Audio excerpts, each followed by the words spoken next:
पतिं सुरगुरुं वन्दे जगत्कारणं वन्दे पन्नगभूषणं मृगधरं वन्दे पशूनां पतिं वन्दे सूर्यशशाङ्कवलिनयनं वन्दे मुकुन्दप्रियं वन्दे भक्तजनाश्रयं च वरदं वन्दे शिवं शङ्करम् ॐ मृत्युञ्जयाय रुद्राय नीलकण्ठाय शम्भवे अमृतेशाय शर्वाय महादेवाय ते नमः।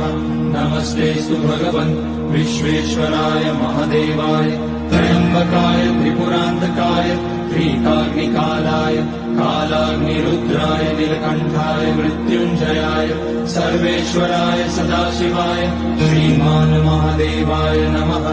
ॐ नमः शम्भवाय च मयोभवाय च नमः शङ्कराय च मयस्कराय च नमः शिवाय च शिवधराय च ॐ